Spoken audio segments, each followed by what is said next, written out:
Zoe is 11 years old, and she has already learned to cry in the bathroom. Not the school bathroom, specifically. Any bathroom. Wherever she can get a door between her face and the rest of the world. Because somewhere between kindergarten and 5th grade, she figured it out. Tears in public cost you something.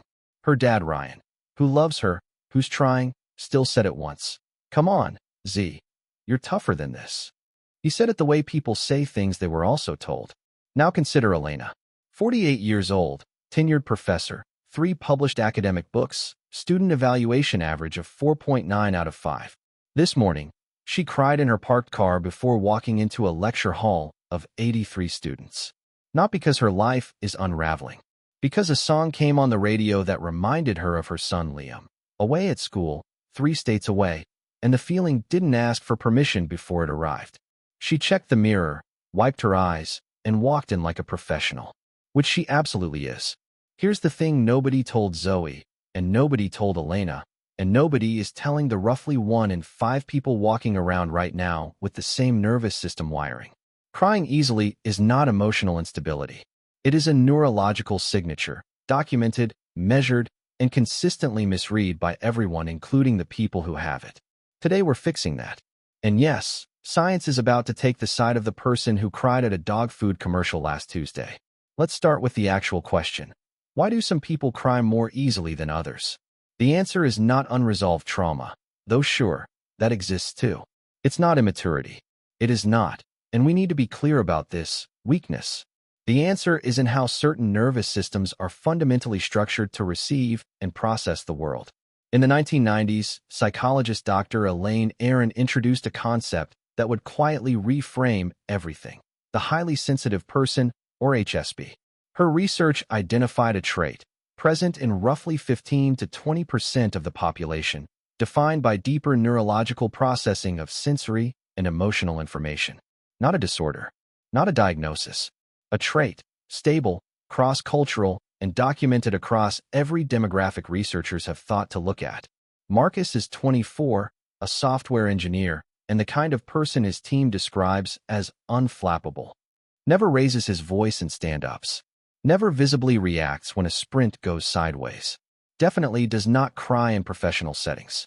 3 weeks ago, he watched a documentary about a teenager who aged out of foster care with literally nothing. No family, no savings, no plan, and he had to pause it 4 times. Not because the film was manipulative, because his nervous system would not let him stay ahead of it. He hasn't told anyone. Because Marcus learned early what most men in this culture learn early.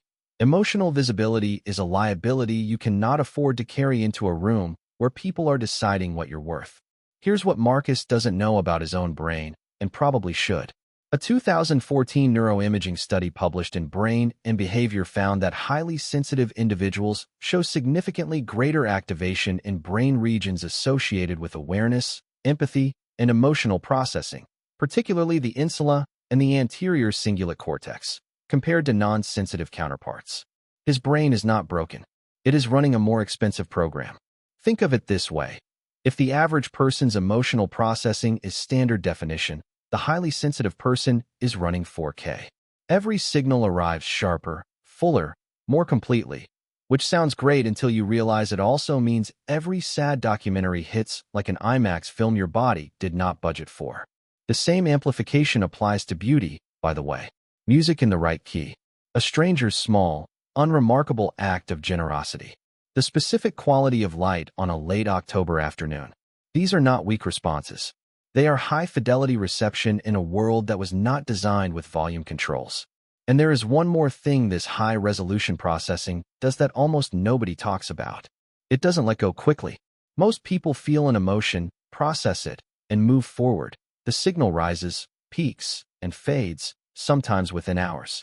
For someone wired this way, the emotion doesn't dissipate on the standard schedule. It lingers, replays, and gets examined from angles the original moment didn't even suggest. Psychologists call this emotional rumination, and in highly sensitive individuals, it is less a choice than a reflex. The mind returning to an unfinished file it isn't ready to close. Emily is 22, building a content page from scratch, genuinely good at it. Last month, she posted 30 seconds of herself being honest about feeling overwhelmed. Unscripted, No ring light, just her face and what was actually happening in it.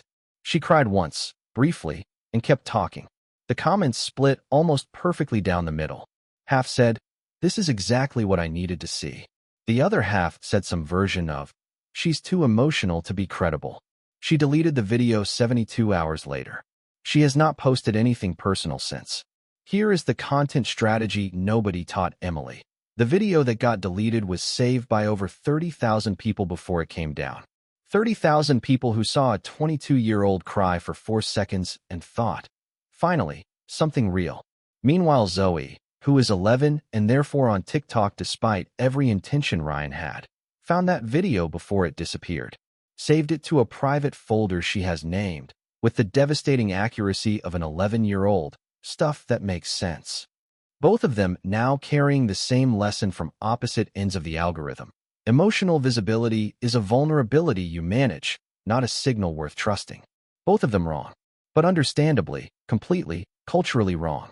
For most of scientific history, emotional tears were treated as a purely social phenomenon, a learned distress signal, something humans evolved to trigger sympathy responses in nearby humans. Recent neuroscience is considerably more interesting than that. Emotional tears, not the lubricating tears your eyes produce to keep themselves functional, but the ones connected to genuine feeling, have a measurably different chemical composition from any other fluid your body produces. Research by Dr. William Frey found that emotional tears contain significantly elevated concentrations of stress hormones, including cortisol and adrenocorticotropic hormone, compared to tears produced by physical irritants, which means your body is using the crying mechanism as a biochemical disposal system. When you cry from genuine emotion, you are not simply expressing something. You are physically expelling the hormonal residue of stress from your system in liquid form, which, when you think about it, is an absolutely elegant design that we have spent centuries telling people to suppress. After a genuine cry, not the frustrated, pressurized kind, but the kind that comes from somewhere deep and runs its full course, most people report a very specific physical sensation. A loosening, a pressure that was wound tight, now slightly released. Something that needed completed. That is not emotional weakness resolving itself. That is your nervous system finishing a biological cycle it opened when the stress first arrived. Elena knows this feeling without knowing the name for it. She cried in the parking lot this morning, and by the time she was standing in front of 83 students, she was sharper and more present than she'd been in a week. She thought she was falling apart out there. She was, in the most literal neurochemical sense, resetting. What's worth noting is that this reset is not a luxury. It is maintenance. The same way sleep is not a reward for people who worked hard enough. Crying is not a reward for people who feel deeply enough. It is a biological function the system requires to keep operating at the level it operates at. Telling a highly sensitive person not to cry is roughly equivalent to telling a high-performance engine not to use a cooling system. Technically possible for a while, with predictable long-term consequences. For people with high emotional sensitivity, this process runs faster and triggers more frequently, not because they're unstable, but because they're absorbing more input and need to discharge more output. A pressure cooker with a functioning release valve is not dangerous. It is correctly engineered. The one sealed shut is the one that eventually becomes a problem. And the person who has been training themselves since age 9 to keep that valve closed, that is the pressure cooker worth watching. Marcus has not cried in front of another person since he was 9 years old. He knows the exact moment he decided to stop, the way you know the exact moment a door closed on something. His father looked at him, not with cruelty, just with the quiet, tired authority of a man who had also been told, and said 2 words, "Handle it." Marcus handled it. He has been handling it for 15 years across every situation that required handling. He handles it when a product he built gets quietly shelved without explanation. He handles it when his mother's voice on the phone sounds a little older than it did 3 months ago. He handles it in the dark, documentary paused, and then he unpauses it and keeps going, because handling it is the only program he was given. What Marcus doesn't know is that what he's been handling has not been disappearing. It has been relocating. A 2013 study in the Journal of Psychosomatic Research found that individuals who chronically suppress emotional expression show elevated cortisol levels and significantly higher cardiovascular reactivity, even in situations that would normally register as low stakes. The body, as it turns out, does not accept "handle it" as a complete answer. It just files the unhandled portions somewhere less visible and bills you later. Elena filed things for 30 years. Built an entire career on the aesthetic of composure, measured feedback, controlled office hours, the kind of calm that makes students describe you as intimidatingly competent. And now her son is 3 states away, and she's crying over songs in parking lots and wondering if something has gone wrong with her. Nothing has gone wrong with her. The valve is just finding the only moment she allows it to open, which, for the record, is parking lots and private drives home, which is not nothing, but it is also not enough. Here is what almost never gets said out loud in any conversation about people who feel too much. They are frequently exceptional at the things that matter most in actual human relationships. Not theoretically exceptional, measurably exceptional. People who cry easily tend to read other people's emotional states with an accuracy and depth that most people simply do not access. They catch the tension in a voice before the sentence that contains it. They notice the smile that arrived on the face but didn't reach the eyes, the one most people in the room accepted at face value because they were busy. They feel the shift in a room's energy before anyone else has registered that something has changed, which is either a superpower or an exhausting party trick, depending entirely on the party.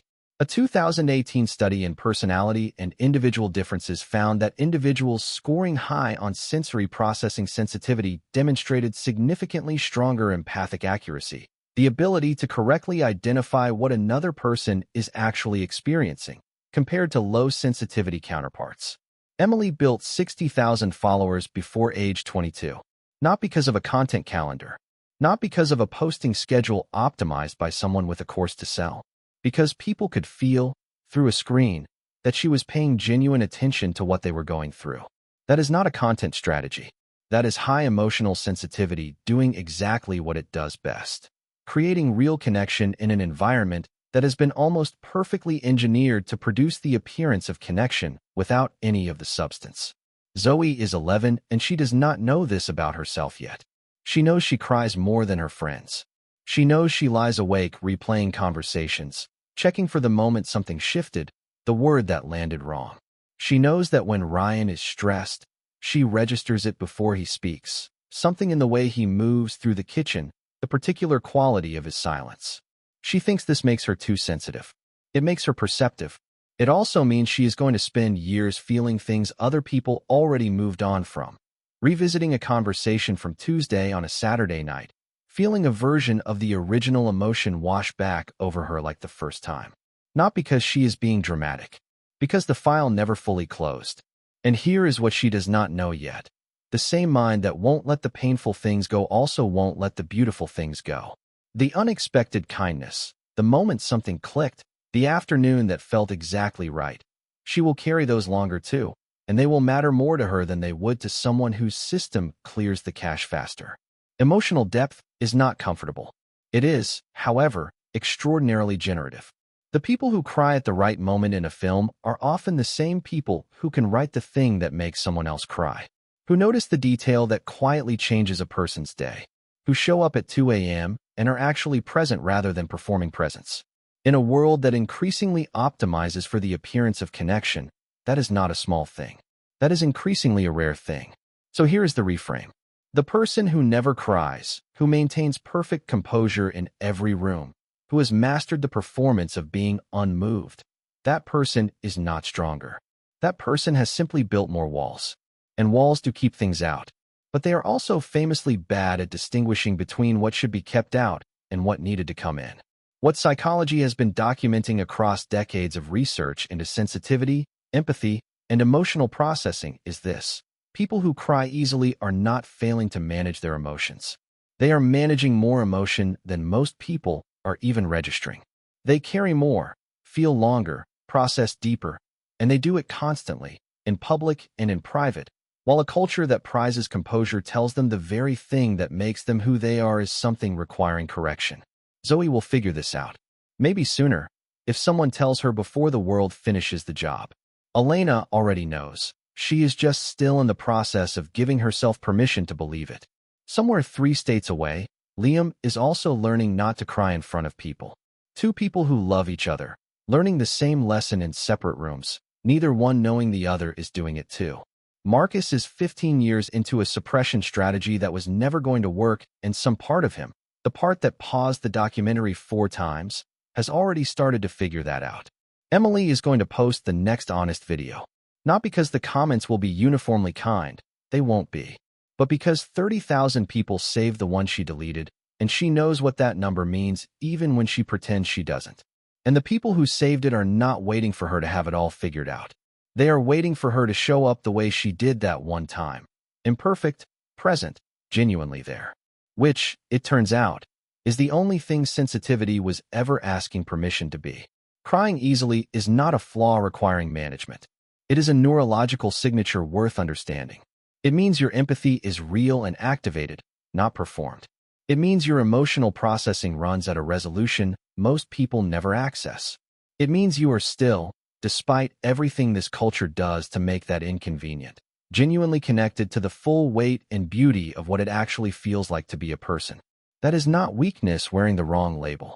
That is a form of strength most people quietly wish they knew how to find. If this video shifted something, even slightly, in how you see yourself or someone you know, subscribe, because we're here every week. And drop a comment. Has someone ever told you that you're too emotional? Tell us what they said, and tell us what you wish you'd known at the time.